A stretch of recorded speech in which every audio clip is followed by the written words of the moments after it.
Paul George has agreed to sign back with the Oklahoma City Thunder. Last night, the Oklahoma City Thunder they put out big party for Paul George. Did not let him get on the plane to go to L.A. to have that meeting with L.A. I thought Oklahoma City Thunder was a class act in their preparation and their their presentation and throwing this party for Paul George. They had Nas. We all know legendary rapper Nas performing at the party. Russell Westbrook reportedly flew back on a jet from being on vacation in Hawaii. I just think really just on a personal level that Paul George connected with Russell Westbrook, and a lot of people say that Russell Westbrook doesn't he run off teammates. That's the narrative that he runs off teammates. But even Kevin Durant said that him and Russell Westbrook had a good relationship off the court. It was just on the court.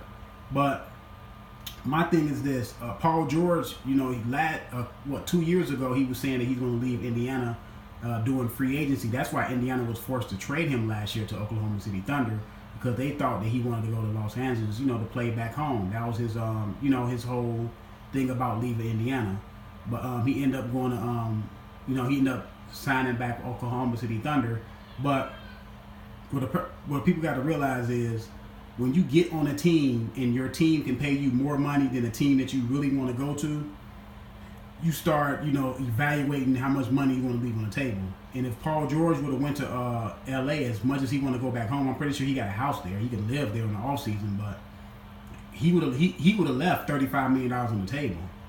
And the reports are the $157 million deal contract he signed with Oklahoma City Thunder over 4 years. After 3 years or so, he can sign an extension for another $250-something million. And that's the incentive for players to stay with their teams. And then if you'd have went to L.A., you'd have been leaving a lot of money on the table. See, he's not like LeBron James or Kevin Durant, who has these big, huge, humongous shoe deals. I think Kevin Durant got like a $500 million shoe deal with Nike, and I think LeBron James got like $1 billion or $500 million shoe deal with Nike. See, they can leave money on the table because they're going to make money, off the court, especially LeBron James. But Paul George is not in their he's not in their realm. He's not on their level as far as making money off the court or having those huge shoe deals. So he was going to leave a lot of money on the table just to go home and, team up with LeBron James and do that whole thing. But I'm going to say this. Now, they had some chemistry issues. It's the first year they learning each other, filling each other out. But Russell Westbrook is going to have to change the way he plays, man. He doesn't play efficient basketball. Now, when you look at his field goal percentage, he doesn't shoot 50% from the field. The man is, I believe Russell Westbrook shoots about somewhere between 43 to 44, maybe 45% from the field. But that's not efficient. And the three-point line is not that good either in today's, game of, this three-point shooting. And he's going to have to come back on his points. Can't be averaging, you don't want your point guard to be averaging 27, 26 points a game, man. You don't want to do that on 20 or 30 shots. Like, your point guard should not be shooting 30 times. It should not be a time when your point guard shoots 30 times and you think you're going to win something. He needs to become more of a pass you open type point guard, not come down the court and because your shot wasn't there initially, now you dropping off a pass and guys are not really ready for the passes because you shot like 5, 6, 7 times in a row and guys are out of rhythm. That's why I say Russell Westbrook does not play winning basketball. He doesn't play heady basketball. He doesn't play really intelligent basketball. He's just a great athlete out there because his athleticism and his speed, are much superior than the guys that he's going up against. That, he's living off of that. And once that started diminishing, as it always happens, it started diminishing. You don't keep your physical gifts forever. he's going to have to be more cerebral as a point guard. I think he's going to have to come down to about 20 points a game and average like 10 assists. The rebounds are cool. Anytime your point guard rebound the ball, that's very, very well. That's very good because when you get a rebound, it stops, especially when you get a defensive rebound, it stops the possession of the offensive team and you going back the other way. And Russell Westbrook, that's one thing I can say that I like about his game. He's a tenacious rebounder for his height and being at the point guard position. But as far as him taking all those shots, can't be taking all those shots. Your point guard cannot take 30 shots a game. You just can't do that. It's like Allen Iverson type thing. Like I like Allen Iverson, but you had to have a certain team around Allen Iverson to make him successful. Like you had to have guys on the team that knew that they were not going to get the ball that much. And that's the whole thing about people saying Paul George playing with Russell Westbrook.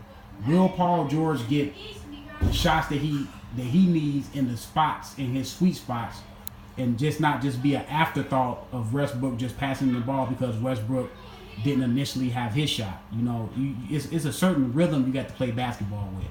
Basketball is a rhythm game, and guys have to be in rhythm. Guys have to be in tune. Guys have to touch the ball. Russell Westbrook got to let these guys touch the ball. He has to believe in them. He has to start believing in his teammates if he want to get out the first round. Post Kevin Durant, he has to trust his teammates more. He has to let Paul George help him carry some of the load, you know, and you know Carmelo Anthony to a certain extent. Carmelo Anthony, that's another video for another day. He need to come off the bench. So Carmelo Anthony, you know, he's about done. He had to opt into that $30 million that he got. I think it was $30 million because he was not gonna get that on the market. Yeah, he was smart to do that, but I don't think it's a narrative that Russell Westbrook, you know, I'm not gonna say he's a bad teammate. I'm just gonna say he just doesn't play winning basketball. He's more of a solo act. He's more of an Allen Iverson type, where Larry Brown and the organization knew and understood that Allen Iverson was a volume shooter. What did they go out and do? They went out to get Eric Snow, Derek McKee. They went out and got George Lynch. They went out and got these guys that played really, really good defense. Mutombo, put them around him. They understood that they was not going to get the ball. They played their role. Allen Iverson took as many shots as he wanted, and he was another one that shot under 50% from the field.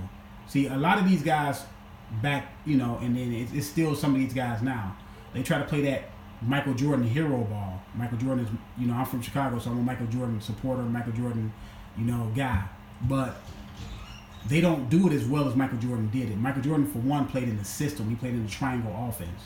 When Phil Jackson got there, he made sure that Michael Jordan needed to be more efficient, and he needed to have his team believe in his teammates and let his teammates touch the ball so they can be in rhythm and they can get shots in the rhythm within the offense, so everybody can feel part of the team. Because when it's all said and done, it's still a team game, and you can't do anything without your team. And Phil Jackson put Michael Jordan in that triangle offense to make him more efficient and to make him move without the basketball. So, you know, you're not so easy to guard when you don't have the basketball and you're moving around sometimes. And Russell Westbrook need to understand how to be a floor general.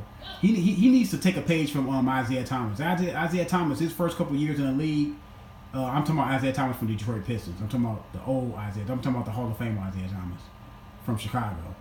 He was a volume shooter.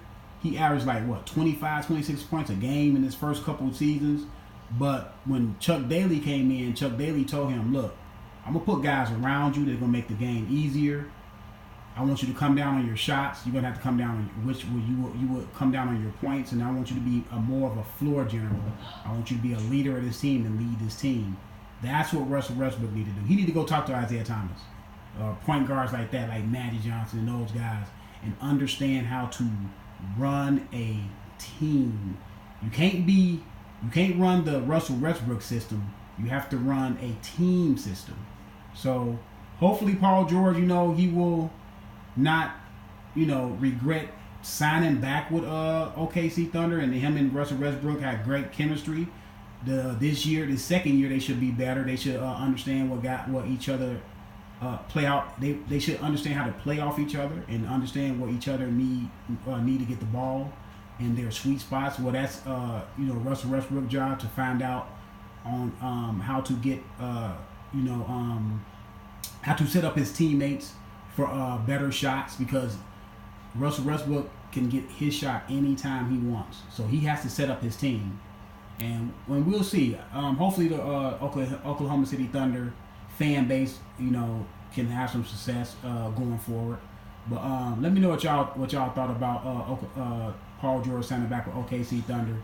Subscribe to the channel, man. I'm out.